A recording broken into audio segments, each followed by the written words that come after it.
Hey everybody, today I'm going to offer up some helpful tips on how to improve your concentration. But before we jump into this important topic, are you new to my channel? Welcome! I release videos on Mondays and on Thursdays if you didn't know. So make sure you're subscribed and have your notifications turned on so that you don't miss out.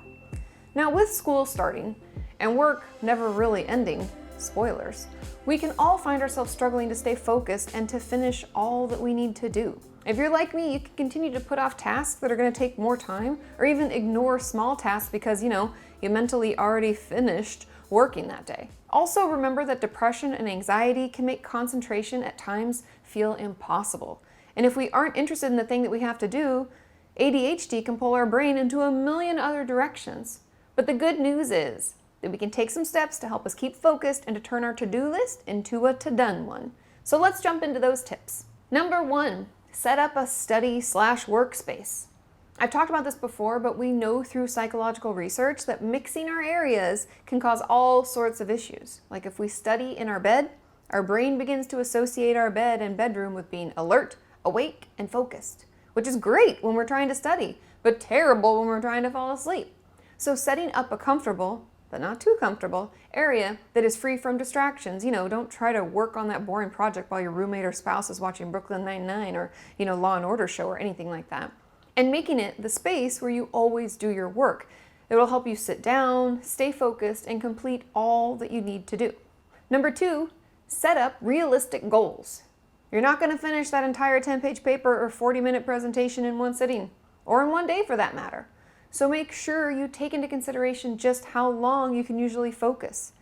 Hint, hint, the average person, sans ADHD, anxiety, or depression, can only focus on one task for about 30 to 45 minutes at a time.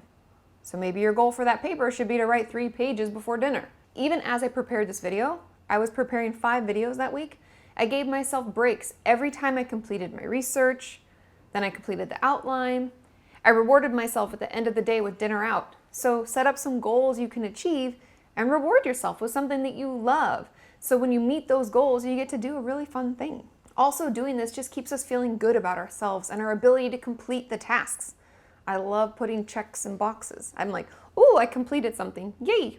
And therefore, it'll keep us motivated to keep going and do more. Number 3, set time limits.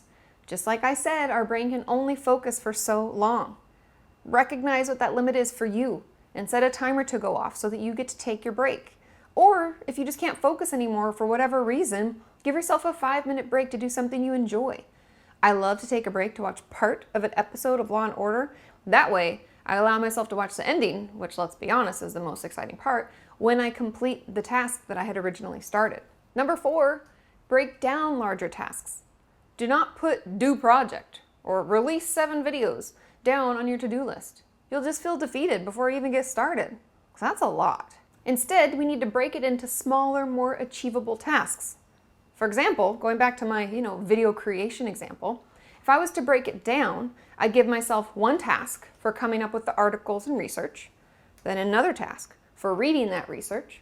Next, I'd put together the notes for that video and key points that I want to make.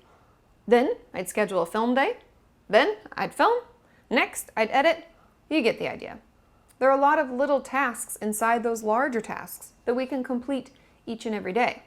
So break it down and then create your to-do lists. And also as a side note, and I've mentioned this before, our to-do list should never be longer than 7 things. We find that daily that's about all we're able to see, absorb, and complete. So just keep that in mind too. And number 5, use mnemonics or songs and rhymes. I still remember the mnemonic, "Please excuse my dear Aunt Sally." Anyone learn that one? Well, it was for math class, and it's, it helps you remember the order to do certain portions of the equation, like you do parentheses first, and the please, the P, parentheses. And that's still in my brain. I learned that in high school, you guys. I'm 34. There's power in mnemonics. So come up with one that helps you remember. If there are a lot of steps you need to remember or things you want to talk about during a presentation, creating a mnemonic can help you recall the information when you need it. And possibly, in my case, never allow you to forget it. Number 6, move around. Not everyone can sit and focus on a project, especially if we have ADHD or anxiety symptoms. Moving around while we read, like pacing around your study or workspace, or using a fidget toy while we work on a project can help us stay focused longer. Maybe even while you sit, you move your feet around on a foam roller or one of those spiny balls that's made to, like, if you have an achy muscle, it like breaks down the fascia or whatever. Movement can help us keep our brain focused on what we're working on and allow us to get more done. So see what type of movement works for you. Number 7, get enough sleep. If we don't get enough sleep, we really can't do anything.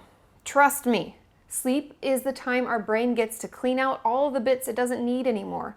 Just for some cool science stuff, our brain increases the amount of fluid that can flow through it at night. It increases by 60% in a sleeping brain. 60%! That extra fluid allows all the dead bits to be washed away, to pull them out and to dispose of them. It's the time when our brain processes all that we did that day, by consolidating our memories and filing them away. Talked about Inside Out a lot, but like the marbles. Sleep is the time that it completely forms those and rolls those away. And also sleep, it heals our body. If we aren't giving our brain the time it needs to do all of that, which is a lot, it's only going to get bogged down, be filled with all those dead cells, and it's going to struggle to concentrate when we need it to. So make sure you're getting enough sleep each and every night. And if sleep has always been an issue for you, I have a video that can help with that. So click the link in the description, you can check that out. 8th and finally, see a professional. Let's be honest, you knew this one was coming. Because if you're doing all you can, trying all the tips and tools I've offered, and you still find yourself getting easily distracted and forgetting all you've read or studied, it may be a good time to see your doctor and to reach out to a mental health professional in your area.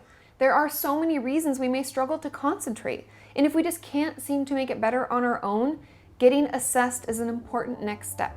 As always, the sooner we know what's going on and what's causing our upsetting symptoms, the sooner we can work to fix it. This video has been brought to you by the Kenyans on Patreon. If you would like to support the creation of these mental health videos, click the link in the description and check it out. I hope those tips and tools were helpful, but as always, if you have any that have worked for you, please share those in the comments down below, and I will see you next time.